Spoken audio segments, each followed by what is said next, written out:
Bueno, hoy vamos a ver entonces, vamos a entrar ya en la escuela francesa. Bueno, antes le quería mostrar, aprovecho, este es uno de los tomos del diccionario de conceptos políticos y sociales fundamentales. No son, como ven, un verdadero ladrillo. Este es el tomo 7, en total son 8 tomos de todos así, ¿no? Bueno, lo que vamos a ver hoy, que es la escuela francesa, vamos a ver, nos vamos a centrar en Rosanvallon. Este es el texto en la versión española, este es el original en francés. Pero antes de entrar en Rosanvallon, eso lo vamos a ver en la segunda parte, vamos a hablar primero de la escuela francesa en general, ¿no? No, como les decía, no hay verdaderamente una escuela, pero sí hay una cierta tendencia más general del ámbito francés, en el campo de la historia intelectual, que está muy marcado por su impronta estructuralista, ¿no? Por eso, como decía al comienzo, cada una de las escuelas que estamos analizando va a enfatizar en una dimensión del lenguaje en particular, ¿no? La escuela anglosajona, la dimensión pragmática, la alemana en la dimensión semántica y la francesa va a enfatizar más en la dimensión estructural o formal de los discursos, las estructuras de los discursos, ¿no? Y acá ya vemos una diferencia fundamental entre ideas y lenguajes. Un lenguaje, desde esta perspectiva estructuralista, no es un conjunto de ideas, sino que es básicamente un modo característico de producir enunciados o producir ideas, una especie de dispositivo característico para producir enunciados, ¿no? Básicamente un conjunto de reglas. Ningún lenguaje, los lenguajes son indeterminados semánticamente. Nosotros no podemos definir, por ejemplo, el lenguaje español haciendo una lista de todo lo que podemos decir en correcto español, porque es infinito. Además, no solo es infinito, sino que, como decía, es indeterminado semánticamente. Yo puedo decir una cosa y también todo lo contrario en perfecto español. De ahí esta diferencia en los lenguajes políticos entre un lenguaje y un sistema de ideas nos permite también entender por qué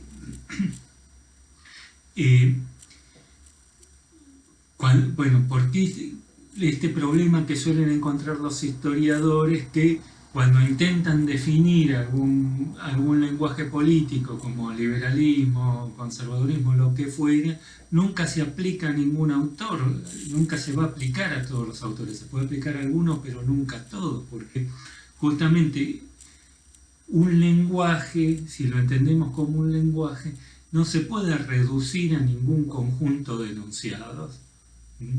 Y esto es fundamental de entender, esta diferencia entre ideas y lenguaje, porque muchas veces un cambio de ideas, que digamos no se puede entender un mero cambio de ideas como un cambio en los lenguajes, porque las ideas pueden ser muy distintas y aún opuestas entre sí, y sin embargo responder a una misma matriz discursiva, a un mismo lenguaje.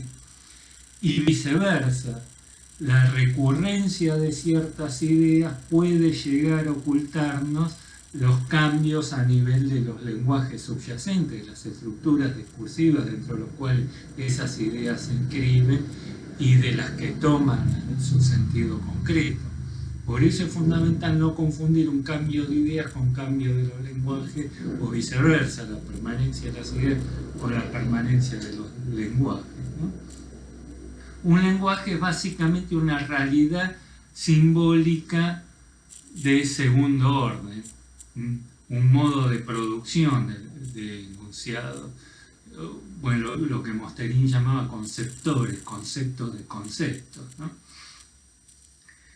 Bueno, esto también nos ofrece una vía distinta para uno de los problemas que planteaba al comienzo de todo es cómo, partiendo de ciertos presupuestos presentes, sin embargo nosotros podemos darle un sentido a la investigación histórica, que nuestros marcos conceptuales no preestablezcan de antemano qué es lo que vamos a encontrar en la investigación histórica. Si nosotros trasladamos nuestro enfoque a este segundo plano de realidad simbólica,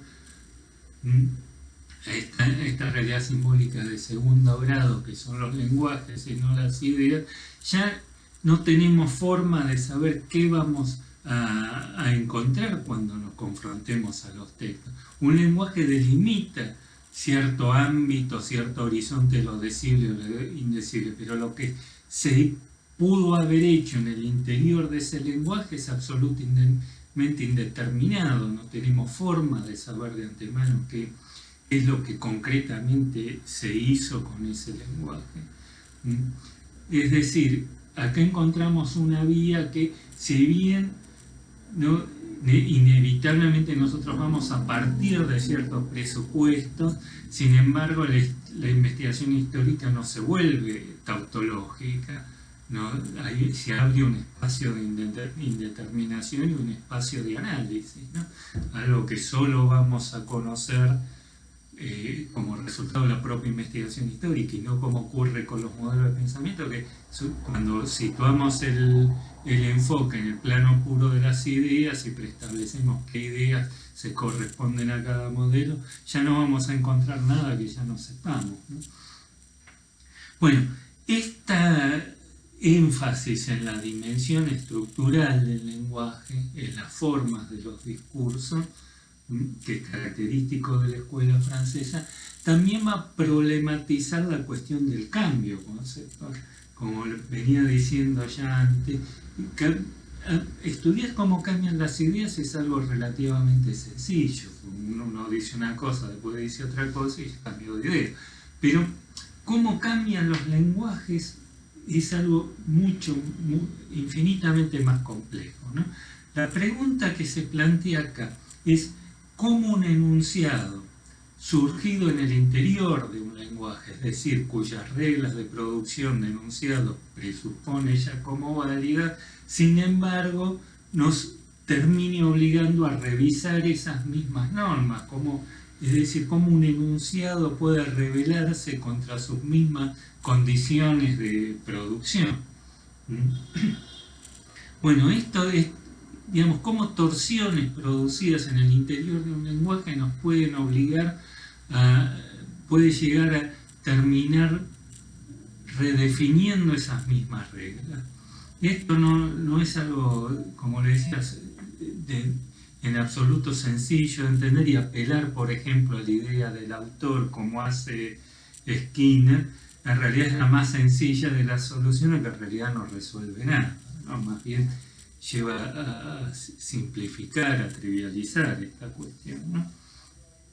Bueno, para entender cómo digamos, el estructuralismo no va a poder nunca dar cuenta del cambio, y en última instancia, aunque es lo opuesto a la idea de una subjetividad que trascendente a las estructuras, que el sujeto no es nada más, el sujeto no solo, para el estructuralismo solo se constituye como tal en el interior de un determinado orden o sistema que no preexiste a sus mismas condiciones estructurales de posibilidad, aunque niega la idea de una subjetividad trascendente, al mismo tiempo la presupone porque no puede explicar el cambio de estructuras, y esas estructuras además ya no se piensan como naturales o eternas, sino formaciones contingentes, que presupone la idea de contingencia y cambio. Pero ese cambio a las estructuras solo le puede venir de un ámbito trascendente a las propias estructuras, ya que las estructuras ahora, en el siglo XX, quebrada la idea teleológica evolucionista de la historia, ya no contienen dentro de sí un principio de transformación, ¿no? De autotransformación.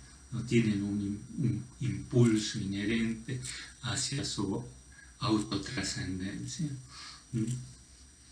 Bueno, para explicar Bueno, esta problemática va a ser la que va a determinar el paso del estructuralismo al postestructuralismo. Bueno, acá es particularmente relevante la crítica que hace Derrida al concepto estructuralista del lenguaje, ¿no? Bueno, el concepto estructuralista del lenguaje supone la idea de que un lenguaje, bueno, esta idea que viene de Saussure, ¿no? Que es también de todo esto son cambios que se producen a comienzos del siglo XX, ¿no? El concepto estructuralista de Saussure dice que un lenguaje no es nada más que no es un conjunto de palabras, nombres, adjetivos, etcétera, sino un sistema de relaciones, ¿no? Donde todo significante se remite siempre a otro significante y así sucesivamente, ¿sí? Este concepto, dice, estructuralista del lenguaje como un sistema puro de relaciones entre significantes, va a plantear, sin embargo, un problema, que es lo que Baudelaire llamaba el vértigo del hipérbole, es decir, un deslizamiento al infinito en la cadena de los significantes. Un concepto un significante solo se podría definir por otro concepto, que a su vez solo se podría definir por otro concepto, y así al infinito. Entonces, ¿qué es lo que dice Derrida? Esta cadena, este deslizamiento, es necesario poner un término a este deslizamiento permanente. Hay un punto en donde esta cadena, este sistema de relaciones se tiene que quebrar y debe haber uno de los elementos dentro de esta estructura, dentro del sistema, que remita inmediatamente a una realidad externa a ella. Solo así encuentra un anclaje y puede dar sentido a la realidad. Es decir, dice, un significante particular dentro de esta cadena tiene que asumir el valor de un significado trascendental, un significado universal. Es decir, digamos, solo así toda esta cadena de relaciones entre significantes puede cobrar un sentido determinado. Este ocupa el lugar de lo que Lacan llamaba un point de capitón. Los capitones son esos nudos que sostienen los colchones, ¿no? Bueno, ¿qué es lo que ocurre? Dice Derrida acá. Esto significa entonces que todo el sistema estructuralista se funda justamente a partir del punto en que el concepto estructuralista del lenguaje como un puro sistema de relaciones se quiebra. Si no fuera así, no podría articularse esta cadena. Bueno, esto es lo que él dice. Este sería más propiamente el momento metafísico. La idea de que pueda existir un punto en el cual que se encuentre en una referencia inmediata a la realidad, que no se encuentre entramado en esta trama de significantes, y que rompa esa remisión al infinito, ¿no? Bueno, acá es donde tenemos que volver a Husserl, ¿no? ¿Se acuerdan esta idea de situarse en este ámbito de constitución de objetividades virtuales previa a lo conceptual? Bueno, Husserl distinguía entre dos términos, que son Hinweis y Bedeutung.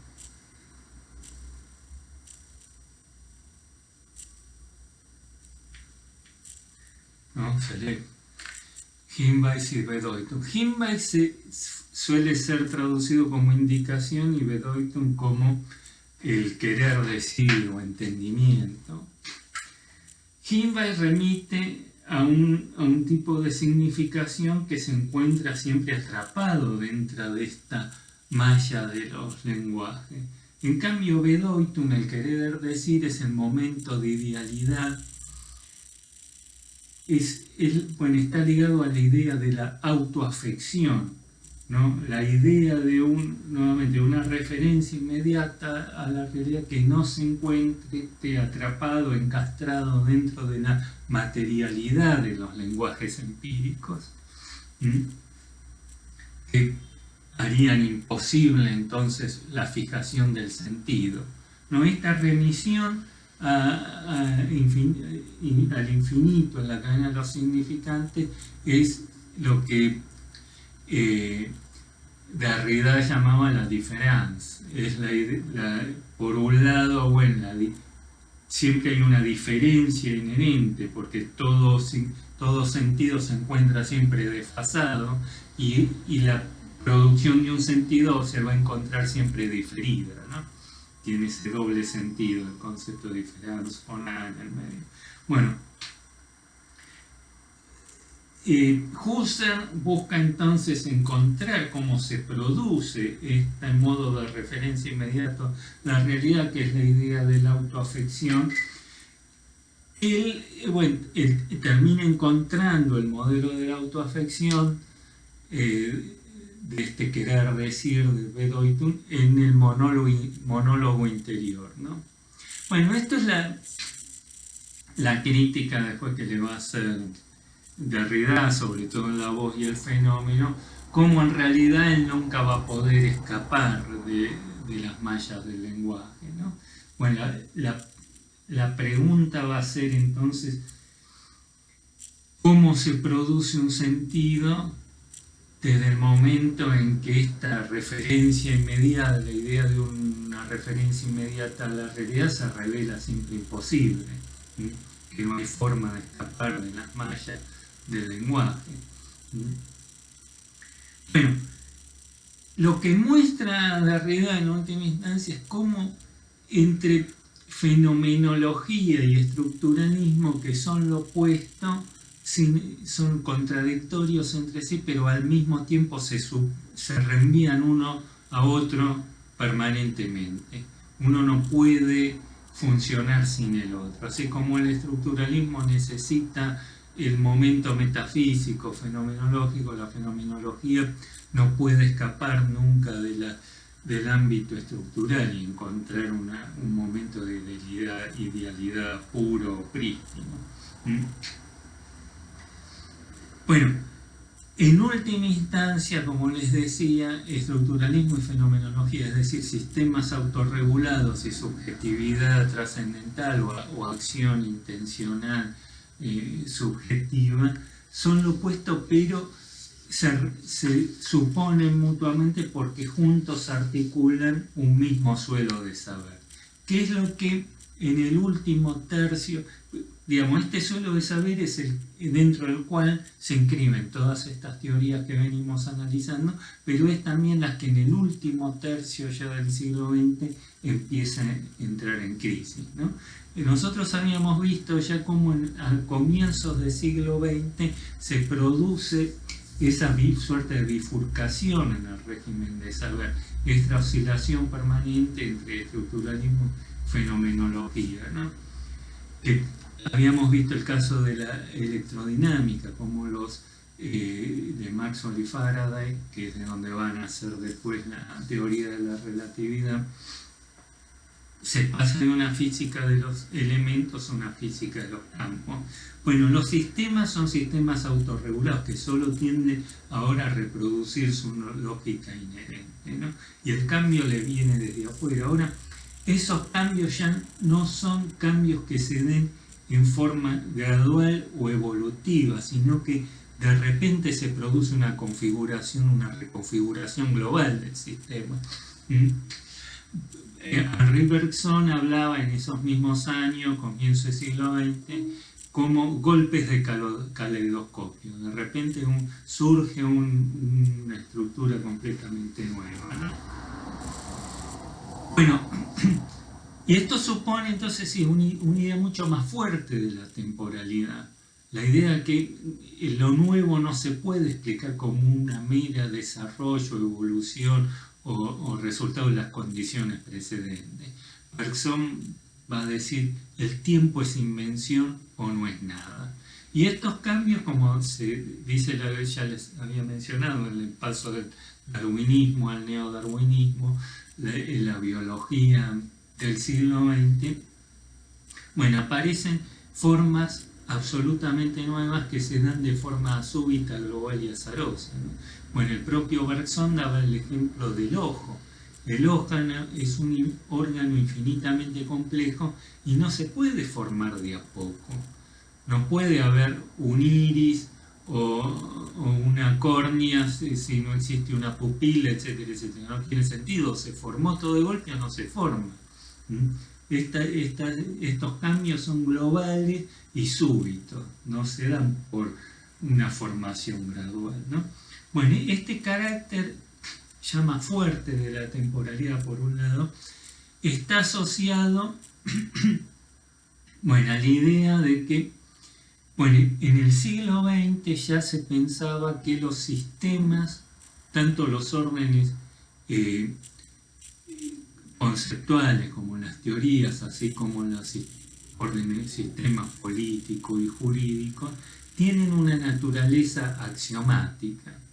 ¿Esto qué quiere decir que tienen una naturaleza axiomática, ¿no? Bueno, el ejemplo, pues como les decía, estos cambios se dan de conjunto en el pensamiento, tanto natural como político, social, jurídico. En el campo, por ejemplo, de la física, bueno, ya se produce nacen en esos años también con Hilbert las geometrías no euclidianas. Hilbert demuestra que no hay una única forma de concebir el espacio físico. Sí, y depende cómo lo concibamos, de allí van a ser las leyes de la geometría resultante.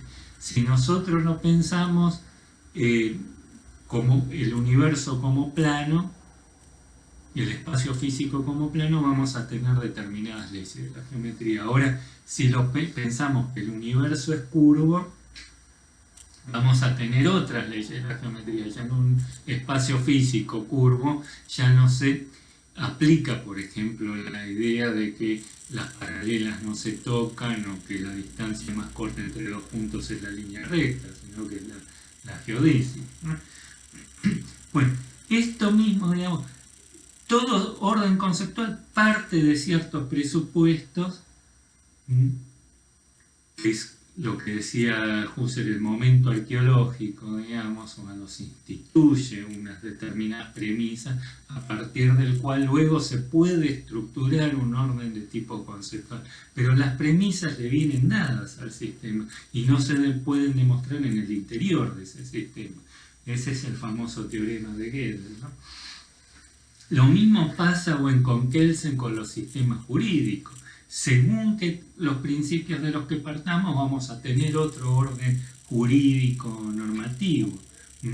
Pero las premisas, bueno, ya Max Weber también decía, la razón nos puede decir qué medios debemos utilizar para alcanzar ciertos fines, pero cuáles son los fines que debemos alcanzar, eso ya no nos lo puede decir la ciencia. Esa nos remite a otro ámbito previo a toda racionalidad, que es una instancia ética subjetiva.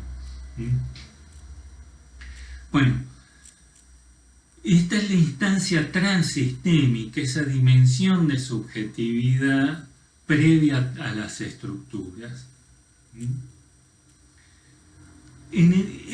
Llegamos acá a una de las preguntas que tenían en la guía, ¿no? Que es la diferencia con Carl Schmitt. Carl Schmitt retoma, es otro pensador de comienzo del siglo XX, estamos todavía a comienzo del siglo XX, diferencia entre la política y lo político, ¿no? La política sería una práctica dentro de un conjunto de prácticas como la social y económica, pero lo político remite a un ámbito previo. El ámbito de lo político se abre justamente allí donde toda normatividad se quiebra, porque es justamente la instancia fundante de toda normatividad y por lo tanto previa a ella. Bueno, para tomar un ejemplo, él dice por eso todos los conceptos políticos y sociales fundamentales son de naturaleza teológica, en última instancia indecidible. Para tomar un ejemplo contemporáneo, actual, ¿no? El caso de Cataluña. ¿Cataluña forma parte de la nación española o es una nación propia, independiente? Eso no lo puede decidir ninguna elección ni ningún congreso constituyente. Porque si nosotros, por ejemplo, le diéramos a los catalanes la posibilidad de decidir por sí mismos si ellos quieren ser parte de la nación española, quieren constituirse como una nación independiente, ya el resultado de la elección no tendría ningún sentido, porque desde el momento en que nosotros ya les reconocimos a ellos que ellos pueden decidir por sí mismos, ya estamos aceptando que tienen una voluntad soberana, que son una nación. Toda elección, todo congreso, todo sistema racional presupone una instancia decisiva previa, decisoria previa. Por ejemplo, la discusión sobre si la nación está constituida por individuos o grupos sociales, eso no lo puede decir congreso constituyente, porque todo congreso constituyente presupone ya una decisión de quiénes van a estar representados en ese congreso, si los individuos o los sujetos colectivos, ¿no? Bueno, este es propio del siglo XX. En el último tercio ya del siglo XX vamos a ver cómo se empieza a disolver esta oposición entre estructura y subjetividad, ¿no? Esta contradicción entre estos dos términos y al mismo tiempo presuposición mutua. Bueno, y esto tiene que ver con el problema del cambio. Para explicar el cambio sin apelar a una instancia, en última instancia metafísica, como es la idea de alguna suerte de subjetividad trascendental, de las cuales, digamos, la idea de que exista algo por fuera de los sistemas, que era el presupuesto implícito de todo ese régimen de saber del siglo XX, porque era el único que podía dar cuenta del cambio, hay que volver las estructuras sobre sí mismas para encontrar dentro de sí aquello que impide su clausura lógica y abre esos sistemas a la contingencia, a la temporalidad, a la historicidad, ¿no? Que los sistemas nunca alcanzan a lograr su vocación de una clausura lógica, de estructurarse como sistemas plenamente integrados, lógicamente integrados y racionalmente integrado. En última instancia, para que emerja la subjetividad es necesario que se abra un espacio de indecidibilidad. Bueno, acá la figura, volviendo a Carl Schmitt, que tomaba como ejemplo a Hobbes, la figura de Hobbes, del soberano hobbesiano, puede servir de ejemplo, ¿no? Bueno, la paradoja que plantea Hobbes, ¿no? Es, como todos seguramente sabrán, Hobbes dice: nosotros sabemos que la voz del soberano es una opinión como la de cualquier otra, pero tenemos que asumir como si se tratara de una verdad para no seguir matándonos los unos a los otros, no permanecer en el estado de guerra de todos contra todos, que es el estado de naturaleza, ¿no? Tenemos que entre la pluralidad de opiniones aceptar una como la verdadera, que sería, digamos, el soberano hobbesiano sería el que indica esta idea de una verdad como una referencia inmediata a la realidad, aquello que instituye a su vez un orden. Ahora, ¿cuál es la paradoja que plantea esta idea del soberano hobbesiano? Eso es algo puramente convencional, sabemos que es contingente, es una mera convención que se establece a aceptar todo una única voz, ¿no? Como la expresión de una suerte de verdad.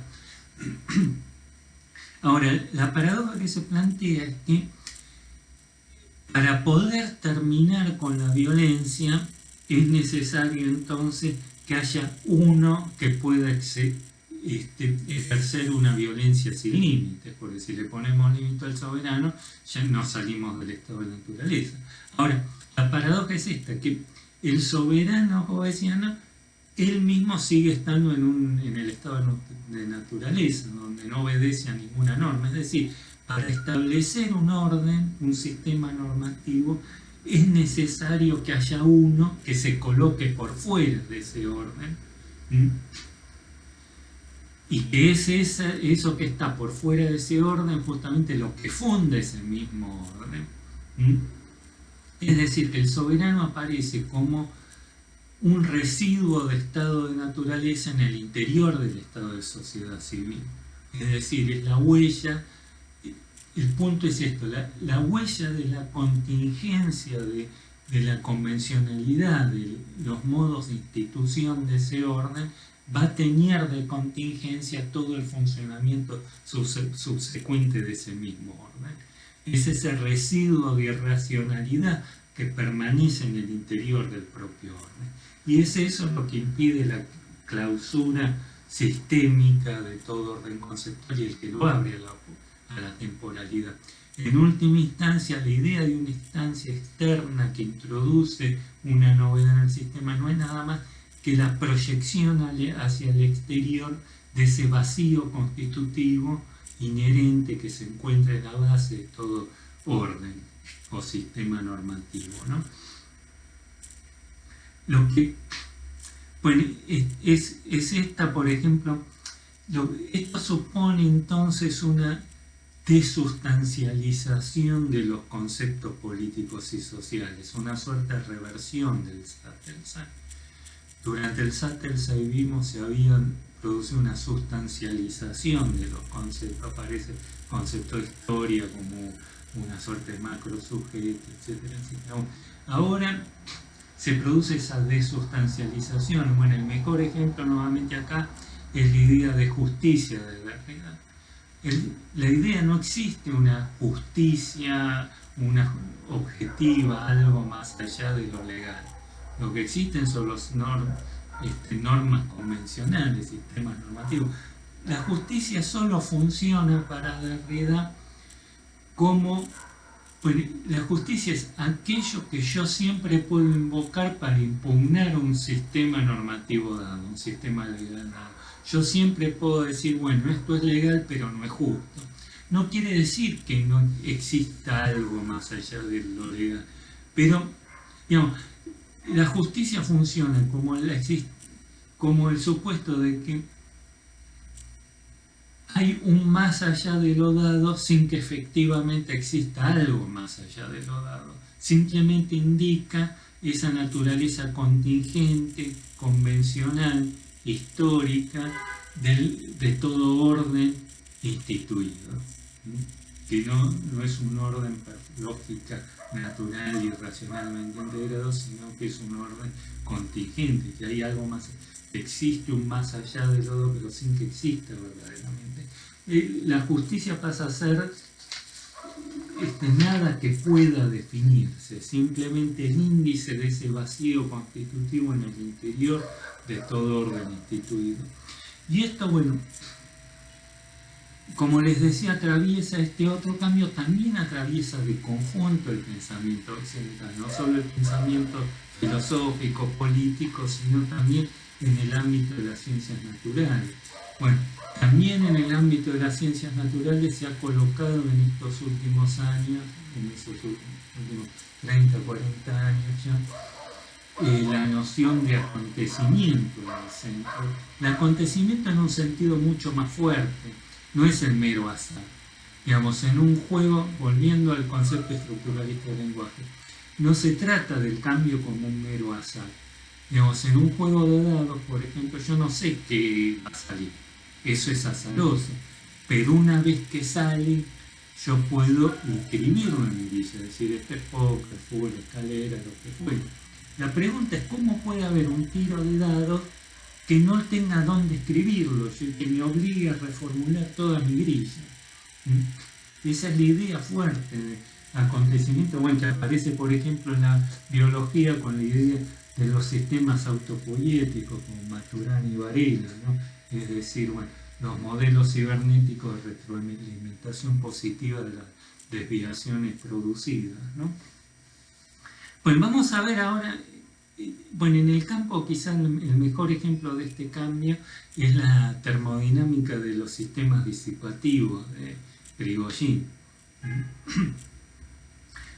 Bueno, la termodinámica es la que estudia los desplazamientos de energía, la disipación del calor, ¿no?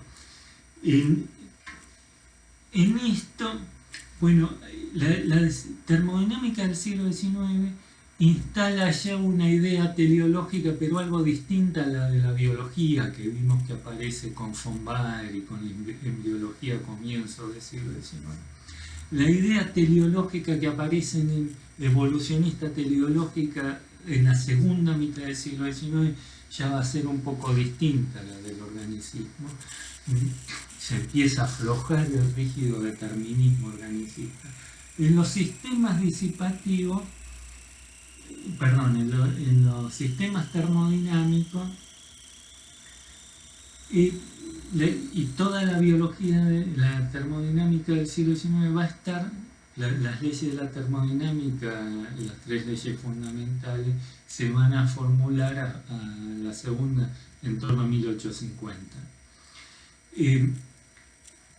Lo único que puede preestablecerse es cuál es el estadio último hacia el cual se llega, pero no se, independientemente de cuál es el punto de partida. Es un sistema teleológico, pero el curso ya no está preestablecido. Por ejemplo, si nosotros agarramos un vaso de agua y arrojamos ahí una gota de tinta azul, por ejemplo, se va a distribuir una mancha, pero nosotros no podemos saber cómo se va a desplegar esa mancha de tinta azul, pero sí podemos saber, siempre que la tinta sea soluble en agua, cuál va a ser el estadio final de ese sistema, que va a ser una solución homogénea azul clara. Ese es el estado atractor, que es el estado de atracción final, que es lo único que se puede predeterminar. El estado atractor es, por ejemplo, en el péndulo, si nosotros lo movemos, va a empezar a oscilar, pero sabemos que el estado de equilibrio final va a ser el estadio de la posición vertical, ¿no? La termodinámica del siglo XIX no va a considerar estos estadios previos y se va a enfocar solo en los estadios finales. Ese estadio de equilibrio último, Boltzmann en la década del 80, ya de 1880, lo va a explicar por leyes puramente estadísticas. Bueno, ese estadio es el de mayor equilibrio, pero también el de mayor entropía, el de mayor caos, el estado caótico. Él lo va a explicar por leyes estadísticas. Si nosotros, por ejemplo, tomamos una caja, ¿no?, la dividimos al medio, introducimos un gas en esa caja, sabemos cuál va a ser, no sabemos cómo se va a desplegar el gas en el interior, pero sabemos cómo va a ser el estadio final. Que el gas se va a distribuir de forma pareja en los dos lados de la caja. Ahora, ¿esto por qué es? Boltzmann lo explica por leyes estadísticas. Si nosotros, por ejemplo, tiramos una moneda, sabemos que va a haber 50% de posibilidades que salga una cara, que salga cara o que salga seca. Ahora, si tiramos dos, ya hay solo 25% de posibilidades que las dos salgan caras, 25% de posibilidades que las dos salgan secas y 50% de posibilidades que una salga cara y una seca. Bueno, cuando multiplicamos la cantidad de monedas, en este caso la cantidad de moléculas, la posibilidad de que haya una distribución pareja de las moléculas en la caja es estadísticamente infinitamente superior y a los fines prácticos absolutamente determinista. Ahora este es el estado más caótico porque nosotros sabemos macroestructuralmente es el más determinista, el más estable, pero microestructuralmente es el más indeterminado, porque nosotros no numeramos las monedas, digamos las moléculas, entonces no sabemos ya cuál es la estructura interna. Ya de Broglie dice de la contingencia de la naturaleza, que la naturaleza a nivel macroestructural es absolutamente determinista, uniforme, pero permanece siempre caótico, indeterminado a nivel microestructural, ¿no? El texto se llama de la contingencia de las leyes de la naturaleza. Bueno, ya vemos cómo empieza a quebrarse, ¿no?, este determinismo biologicista con la termodinámica, pero bueno, ya en la segunda mitad del siglo XX aparece con Ilya Prigogine esta revolución que se produce, fue premio Nobel de Química, en la termodinámica, y él entonces la termodinámica de los sistemas disipativos se propone analizar ahora los estadios, un sistema que mantiene un intercambio con su entorno. Los sistemas termodinámicos clásicos eran artificiales, sistemas cerrados. En la naturaleza lo que se da normalmente es sistemas que están en intercambio con su entorno y por lo tanto permanecen siempre alejados de su estado de equilibrio final. Y él se propone analizar, digamos, la mancha en el vaso, eso que no... que aparece como incomprensible, indeterminado, que no hay forma de establecerlo. Bueno, y para eso van a desarrollar toda una serie de herramientas nuevas, como las matemáticas del caos, la idea de fractalidad o de atractor anómalo, ¿no? Les voy a dar muy brevemente entonces, antes de terminar esta primera parte, qué sería, digamos, la idea de Prigogine y un atractor anómalo, ¿no? Si nosotros, por ejemplo, tenemos una olla, ¿no?, y la golpeamos debajo, se va a producir como una especie de montañita en el medio, ¿no?, un monte en el medio. Entonces, si nosotros arrojamos una bolita dentro de esa olla, nosotros no sabemos a dónde va a terminar cayendo esa bolita. O sea que el sistema se vuelve indeterminado. Ahora, una vez que cae de un lado u otro, ese estadio, digamos, si la movemos, la bolita se va a volver a desplazar, pero siempre va a volver al mismo lugar que estaba, a menos que la perturbación sea lo suficientemente grande como para que la bolita se coloque por encima de la cima de esa montaña, donde el sistema se vuelve nuevamente indeterminado. Nosotros no sabemos hacia qué lado nuevamente va a ir la bola. Bueno, ese es el punto de bifurcación que ahora digo allí. Bueno, y un atractor anómalo, un estado atractor anómalo, sería como una olla con infinitas montañas, infinitos valles, ¿no? Y esto supone entonces,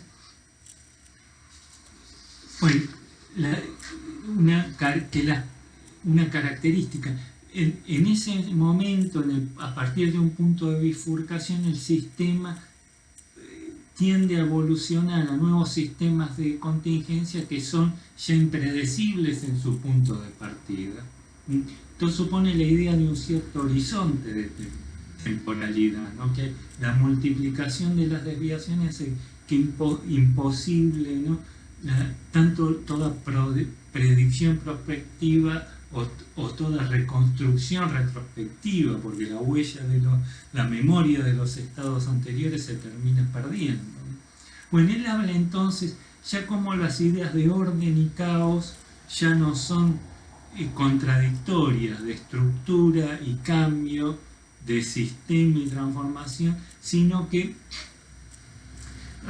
refieren a la misma actividad inherente de los sistemas, ¿no? Él habla de un orden a partir de fluctuaciones. Es decir, ya no la temporalidad ya no es algo que venga a los sistemas desde afuera, sino que es resultado de su propia actividad inherente y de su propia indeterminación inherente. ¿Mm? Y es esto, bueno, lo que en el campo histórico-social abriría el espacio, ¿no?, de indecidibilidad, es lo que abre entonces el espacio a la acción, al accionar subjetivo. El sujeto ahora ya no es una instancia trascendente a los sistemas, pero tampoco es ya un mero efecto de estructura, como pensaba el estructuralismo, sino más bien pasaría a ser ahora una suerte de efecto de desestructura. Bueno, y es acá que entramos entonces en un universo conceptual completamente nuevo. Bueno, el paso del estructuralismo al postestructuralismo es la expresión más propia en el campo de la filosofía y del pensamiento en general de esta transformación más general que se da de conjunto en el pensamiento occidental en el último tercio del siglo XX, ¿no? Bueno, esto que vamos a analizar ahora es cómo se expresa esto más específicamente en el campo de la filosofía política y de la historia intelectual contemporánea, ¿no? Bueno, dejamos acá y nos vemos.